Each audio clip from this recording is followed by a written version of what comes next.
बच्चों देखो, आज हम accounting for issue of share capital में एक टॉपिक देखेंगे जिसका नाम है issue of shares for consideration other than cash. अभी टॉपिक क्या है कि जब भी कंपनी कोई एसेट परचेज करती है तो उस एसेट्स परचेज करने के बदले में अमाउंट कैश के थ्रू या बैंक के थ्रू अमाउंट पे ना करके बल्कि उनको क्या करती है, शेयर्स इशू करती है। क्या इशू करती है? शेयर्स। तो कंसिडरेशन का मतलब है कि जब भी कोई एसेट खरीदी गई है तो उसके बदले में जो भी अमाउंट हमें पे करना है वो अमाउंट पे करने के बदले में उसको बोलेंगे कंसिडरेशन।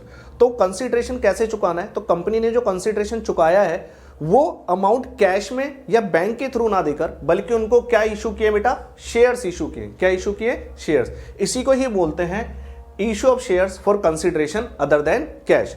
तो देखो बेटा, बुक्स में भी लिखा हुआ है। क्या लिखा हुआ है? Sometimes a company purchases some asset. तो कई बार कंपनी क्या करती है, कुछ एसेट्स खरीदती है फ्रॉम वेंडर से। किससे खरीदती है बेटा? वेंडर से। इसका मतलब जब भी हम कोई एसेट परचेज करेंगे तो जिससे हम एसेट्स परचेज कर रहे हैं तो उसको अकाउंटिंग लैंग्वेज में हम क्या बोलेंगे बेटा? वेंडर बोलेंगे। क्या बोलेंगे? वेंडर। तो वेंडर को, है ना, तो कंपनी ने एसेट खरीदी वेंडर से and instead of paying the vendor in cash, मतलब वेंडर को कैश में पेमेंट ना करके कंपनी क्या कर रही है? द कंपनी में डिसाइड टू इशू शेयर्स। क्या कर रही है बेटा? शेयर्स इशू कर रही है वेंडर को इन पेमेंट में, तो बेटा उसको बोलेंगे परचेज। तो such an issue of shares to vendor is known as issue of shares for consideration other than cash. ये टॉपिक आपको इसी तरीके से क्या करना है बेटा? समझना है। और इससे रिलेटेड जो भी हमारी जर्नल एंट्रीज हैं वो अब हम देखेंगे और उसके बाद हम इससे रिलेटेड क्वेश्चन भी क्या करेंगे? सॉल्व करेंगे।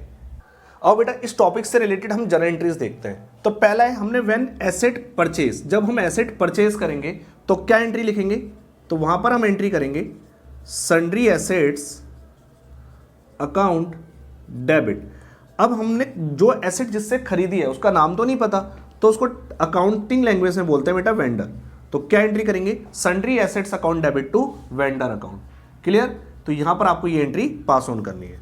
तो यहां पर आपको लिखना है बीइंग एसेट्स परचेज्ड, ये आपकी हो गई नरेशन। फर्स्ट एंट्रीज आपकी क्लियर। अब आपको सेकंड केस में देखना है कि आपने जो शेयर्स इशू करें, शेयर इशूड टू वेंडर, किस पे इशू किया है बेटा? पार पे। तो जब आप शेयर इशू करोगे पार पे तो उस केस में आपको क्या एंट्री लिखनी है बेटा? वेंडर को आप डेबिट करोगे, वेंडर अकाउंट डेबिट टू, आपने उसको कैश ना देके बल्कि क्या दिया? Share.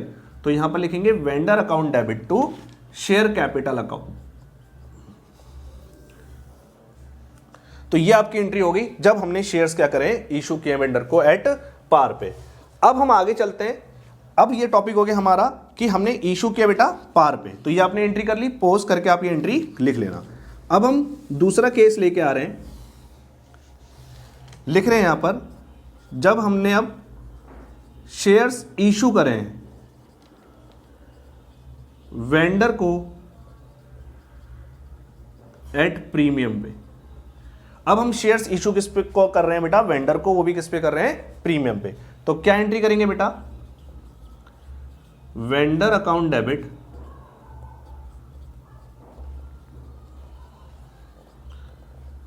To share capital account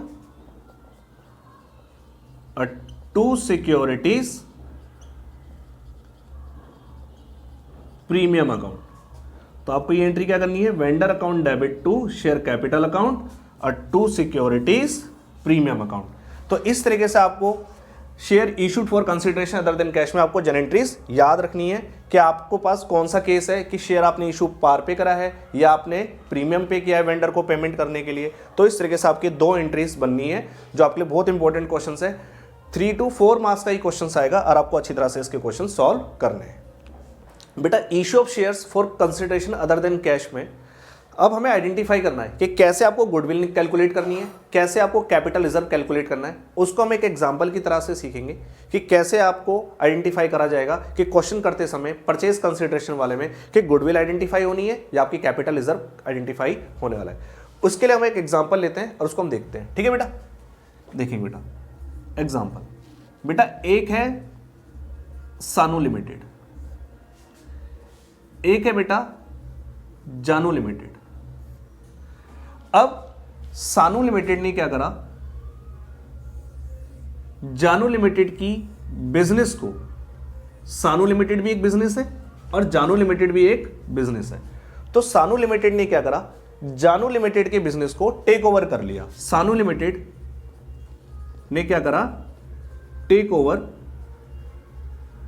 business of जानू लिमिटेड। तो सर सानू लिमिटेड ने जानू लिमिटेड के बिजनेस को क्या कर लिया बेटा, टेक ओवर कर लिया। जब बिजनेस को टेक ओवर करा तो बेटा अब इस बिजनेस को टेक ओवर करते समय आपको थोड़ी सी चीज यहां पर एक बहुत अच्छी बात समझ में आएगी, तो समझना।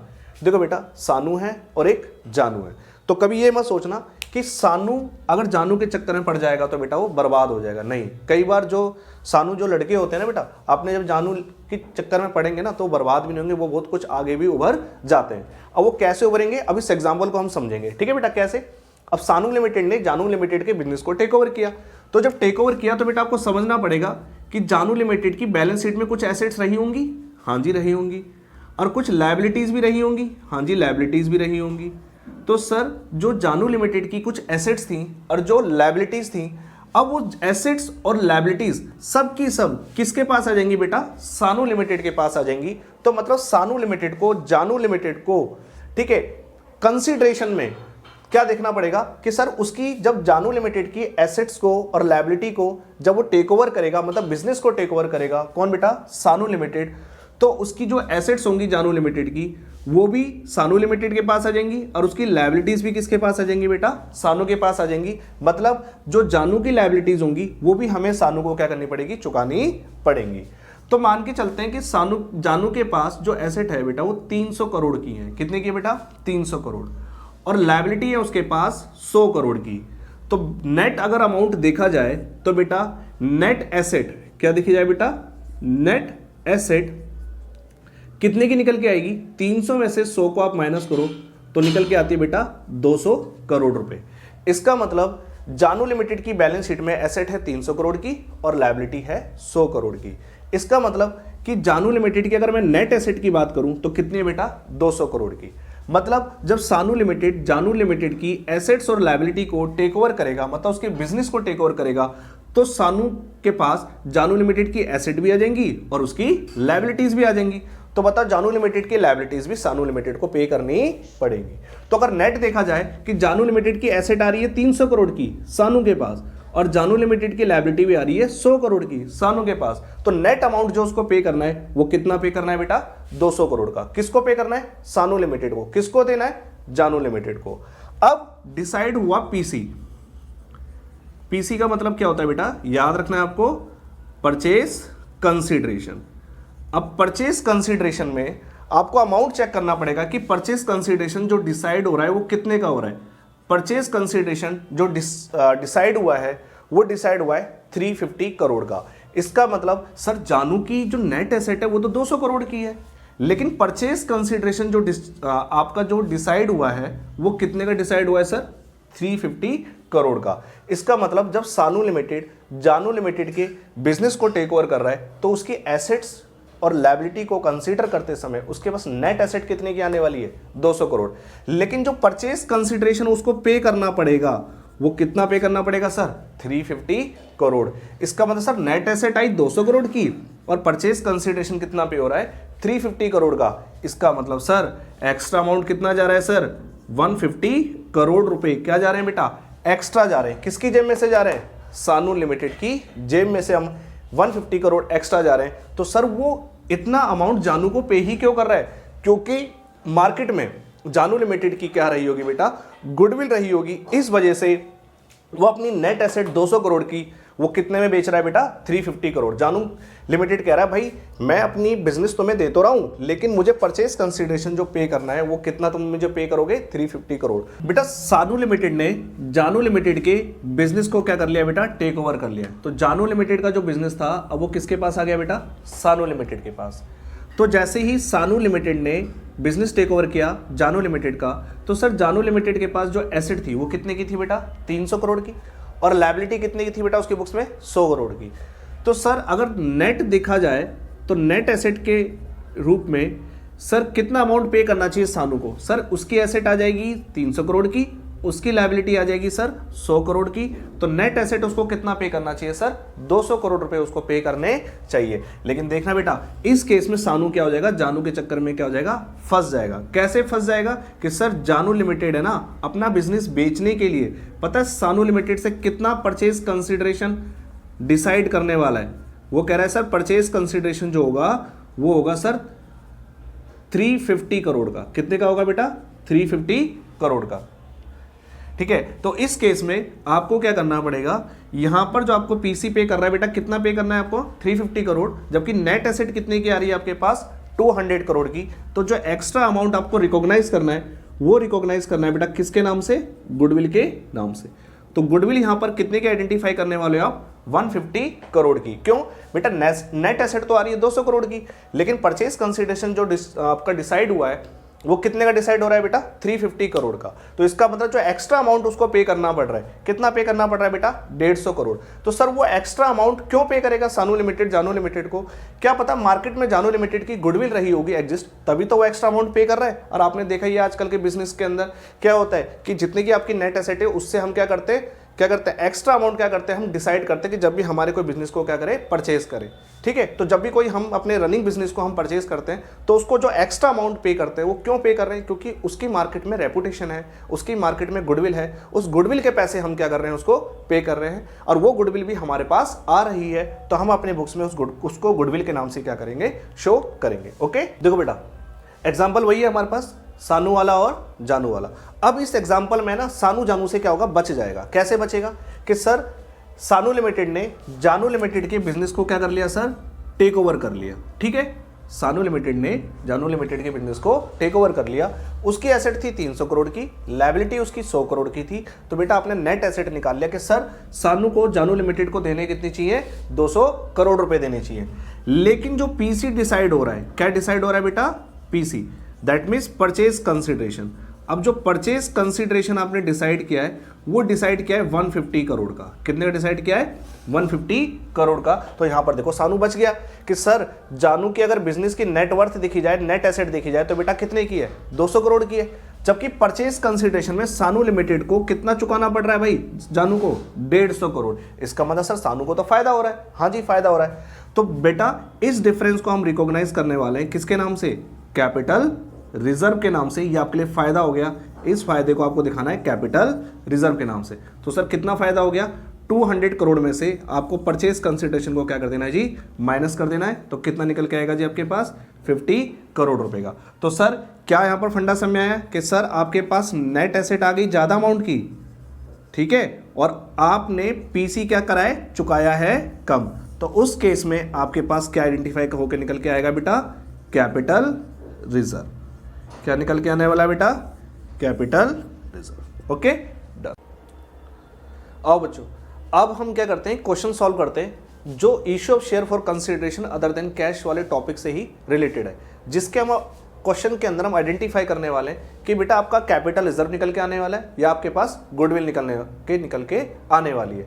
तो अभी हमने एक एग्जांपल करा था, उसमें मैंने आपको समझाया था कि कैसे बेटा गुडविल आइडेंटिफाई करनी है और कैसे आपको कैपिटल रिजर्व आइडेंटिफाई करना है। तो वो आपको क्वेश्चन के अंदर यहाँ पर नजर आने वाला है और ये आपके पास 3 मार्क्स का क्या है बेटा, आपके पास क्वेश्चन है। ठीक है, तो हम क्वेश्चन पढ़ते हैं पहले। X limited to cover assets, कितने की एसेट टू कवर करिए बेटा? 5 लाख की। और लायबिलिटी कितने की है बेटा? 40,000 की। किसकी बेटा? Y limited. For a consideration, कितने का कंसिडरेशन है बेटा? 4 लाख रुपीज का। मतलब क्वेश्चन के अंदर आज जब आप देखोगे तो आप नोट बना के चलोगे कि सर एसेट्स तो मुझे पता चल गई है कि एसेट सर कितने की है सर? 5 लाख रुपीज की। और सर लायबिलिटी कितने की है बेटा? लायबिलिटीज है बेटा आपके पास कितने की? 40,000 रुपए की। ठीक है, अब एसेट्स में से लायबिलिटी भी आप क्या करने वाले हो? माइनस करने वाले हो। तो आपके पास यहां पर निकल के आने वाली बेटा नेट एसेट। तो सर नेट एसेट कितने की बन के आएगी? यहां पर आपके पास निकल के आने वाली नेट एसेट ये आपके पास आने वाली है 4,60,000 की। जबकि आपका कंसिडरेशन जो डिसाइड हुआ है, मतलब आपका जो बेटा परचेज कंसिडरेशन आपने जो डिसाइड किया है वो परचेज कंसिडरेशन सर आपने डिसाइड किया है वो कितना है बेटा आपका? 4 लाख रुपीज का। सर नेट एसेट है तो 4,60,000 की, और जबकि परचेज कंसिडरेशन कितने का है, 4 लाख रुपए का। तो सर इस क्वेश्चन में आपको देखने से पता चलेगा कि सर जब हम वाई लिमिटेड की एसेट को एक्स लिमिटेड टुक ओवर कर रहा है तो उस समय उसकी नेट एसेट बन कितने की रही है, 4,60,000 रुपए की, जबकि परचेज कंसिडरेशन में उसको पे कितना करना है, 4 लाख रुपीस पे करना है। तो सर ये तो एक्स की लिमिटेड के लिए फायदे का सौदा हो गया। हाँ जी, फायदे का सौदा हो गया कि वाई लिमिटेड की एसेट और लायबिलिटी को नेट करके कर देखूं तो सर 4,60,000 पे करने हैं, जबकि परचेज कंसिडरेशन डिसाइड कितने का हो रहा है, 4 लाख का। तो सर एक्स के लिए फायदे का सौदा है, और फायदे का जो सौदा होता है बेटा वो कहां पर चला जाता है बेटा, कैपिटल रिजर्व के अंदर आप इसे क्या करते हो, नोट करते हो। तो नेट एसेट में से आप परचेज कंसिडरेशन को माइनस कर दो तो बेटा ये आपके पास फायदा निकल के आने वाला है कितने का सर, 60,000 का। तो इसको आप क्या आइडेंटिफाई करने वाले हो, कैपिटल रिजर्व, और कैपिटल रिजर्व को आपको क्या करना है बेटा, क्रेडिट करना है। क्या करना है आपको, क्रेडिट करना है। अब मैं आपको इसकी जर्नल एंट्री करके दिखाता हूं कि जर्नल एंट्री आपको कैसे करनी है। तो सबसे पहले कह रहा है कि जर्नल एंट्री करनी किसकी बुक्स में करनी है बेटा, एक्स लिमिटेड। और आपको हमेशा ये याद भी रखना है कि हमेशा जो जर्नल एंट्रीज की जाएगी वो बेटा परचेसर की बुक्स में एंट्री करनी है। तो हम इस क्वेश्चन को सॉल्व करने के लिए सबसे पहले यहां पर लिखने वाले हैं journal of x limited, journal of x limited. अब हमने क्या खरीदी है बेटा, एक्स लिमिटेड ने एसेट खरीदी है, तो हम क्या लिखने वाले हैं बेटा यहां पर, सन्ड्री एसेट्स अकाउंट डेबिट। तो बेटा देखो एसेट्स हमारे पास आएंगी तो एसेट्स बढ़ेंगी तो क्या होंगी बेटा, डेबिट। एसेट बढ़ती है तो डेबिट होती है। कितने की एसेट आई बेटा एक्स के पास, 5 लाख रुपए की। सर लायबिलिटी भी तो आई है, और लायबिलिटी को आप क्या करते हो, हमेशा क्रेडिट करते हो। तो इसे आपको क्या करना है, टू सन्ड्री लायबिलिटीज के नाम से आपको क्या करना है सर, इसको क्रेडिट करना है। कितने की लायबिलिटी है सर, 40,000 की लायबिलिटीज है। और आपने किससे खरीदी है बेटा ये एसेट, ये किससे खरीदी बेटा एसेट्स और लायबिलिटी, वाई से। तो आपको यहां पर नाम लिखना है टू वाई लिमिटेड। कितने का कंसीडरेशन है सर, ये आपके पास कंसीडरेशन है 4 लाख रुपए का। सर डेबिट में 5 लाख है, क्रेडिट में आपके पास 40,000 और 4 लाख रुपए हैं, तो सर क्रेडिट साइड ही कमी आ रही है, नीचे कमी आ रही है। तो बेटा उसको हम कैसे आइडेंटिफाई करेंगे, किसके नाम से, कैपिटल रिजर्व के नाम से। और ये मैंने आपको ऑब्जेक्टिव पॉइंट ऑफ व्यू से बता दिया कि आप डायरेक्टली क्या कर सकते हो, पता कर सकते हो कि कैपिटल रिजर्व निकल के आने वाला है या गुडविल निकल के आने। तो बेटा ये कैपिटल रिजर्व का कितने का अमाउंट आएगा आपके पास, 60,000 का। तो यहां पर आप लिखने वाले हो being assets and liabilities purchased. अब ये नरेशन लिख के आप क्या कर सकते हो, छोड़ सकते हो। अब उसके बाद आपको क्या करना है, आपको देखना है कि उसके बाद आपने पेमेंट कैसे करनी है। तो सर पहली पेमेंट आपकी हो रही है कि 20% was paid by a cheque. आपने 20% तो पेमेंट करी है सर चेक से। सर कितने का पीसी डिसाइड हुआ है वाई का, 4 लाख रुपए का। तो 4 लाख की पेमेंट आप पूरी शेयर्स में ना करके कुछ पैसे आप 20% आप पे कर रहे हो, कैसे, चेक से। तो जब वाई को आप चेक से पेमेंट करोगे तो क्या एंट्री करोगे, Y limited debit to bank account, जो आपने चेक से पेमेंट करी है। कितने परसेंट की पेमेंट करी है सर, 20%। सर पीसी कितने का डिसाइड हुआ था, 4 लाख रुपए का। तो 4 लाख रुपए का आप क्या निकालोगे, 20% निकालोगे। तो सर ये कितना आने वाला है, 80,000 रुपीज। तो 80,000 रुपीज आपने कैसे करा है, चेक में क्या करा है, पे करा है। तो आप नरेशन क्या लिखने वाले हो, being payment made by cheque. ये आपने पेमेंट कैसे कर दी है, चेक से कर दी है। तो सर 4 लाख रुपए की परचेज कंसिडरेशन थी, जिसमें से आपने वाई को कितने का अमाउंट पे कर दिया, 80,000 का। अब जो बैलेंस रह गया है ना, वो बेटा आपके पास बैलेंस कितने का रह गया है सर, वो बैलेंस हमारे पास जो रह गया है वो बैलेंस रह जाएगा, 4 लाख में से 80,000 घटाओगे तो बेटा बैलेंस रह गया आपके पास 3,20,000 का। तो कहता है सर बैलेंस, तो बैलेंस अभी आपने निकाल लिया, क्या करा, 4 लाख में से 80,000 को क्या कर दिया आपने, माइनस करा, तो बैलेंस आ गया आपके पास 3,20,000 रुपये, 3,20,000। उसके बदले आप कैसे कर रहे हो, इशू कर रहे हो, फुल्ली पेड इक्विटी शेयर दे रहे हो। कितने रुपए का, 100 रुपए का। कितने प्रीमियम पे सर, 60% प्रीमियम पे। तो इसकी एंट्री क्या करेंगे बेटा, मैं साइड में एंट्री कर रहा हूं, आपको नीचे ही एंट्री करनी है। तो मैं वाई लिमिटेड को शेयर दे रहा हूं, तो मैं क्या एंट्री करूंगा, Y limited debit to share capital account. बेटा शेयर कुछ का नाम नहीं पता तो शेयर के आगे आपको लिखना है इक्विटी शेयर्स, ठीक है। टू शेयर कैपिटल अकाउंट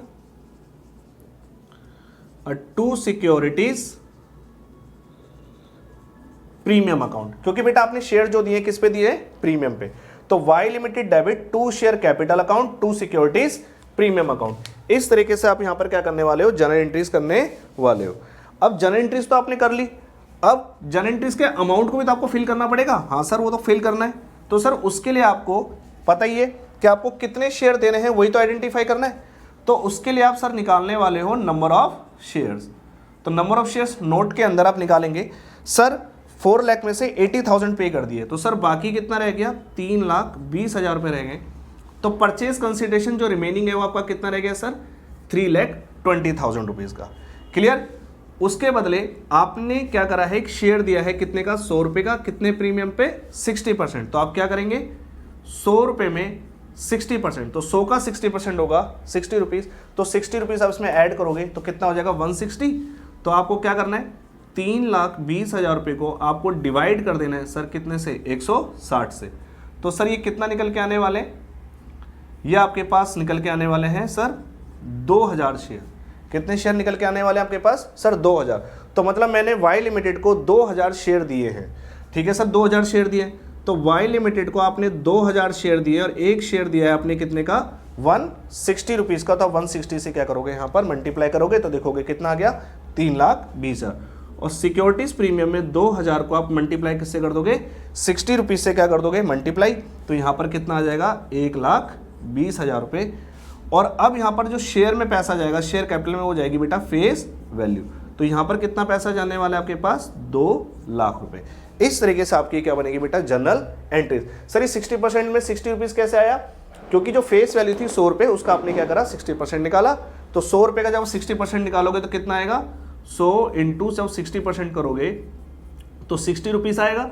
100 रुपये में 60 को ऐड करोगे तो कितना हो जाएगा, 160। और मैंने आपको बताया कि जब नंबर ऑफ शेयर निकालते हैं ना, और जब हम प्रीमियम पे करते हैं, तो उस केस में हम क्या करते हैं, प्रीमियम को जोड़कर क्या करते हैं, परचेज कंसिडरेशन को डिवाइड करते हैं। तो कितने शेयर आ गए जी, 2,000 शेयर। अब इसके आप नरेशन पुट कर दोगे, यहाँ लिख दोगे being 2,000 share issued to Y limited for purchase consideration at premium 60 rupees. इस तरीके से आपका क्वेश्चन क्या हो जाएगा जी, पूरा कंप्लीट हो जाएगा। और आपको पता है कि सर ये तो मैंने अभी आपको रफ में करके बताया, आपको पूरा एक जर्नल का पूरा फॉर्मेट बनाना है, particular LF amount debit amount credit, उसमें करके आपको अमाउंट क्या करना है, ये फिल करना है एक पूरे प्रॉपर फॉर्मेट में। अभी तो बस मैं आपको डायरेक्ट कर रहा हूं कि क्वेश्चन आपको सॉल्व करने कैसे। Okay done.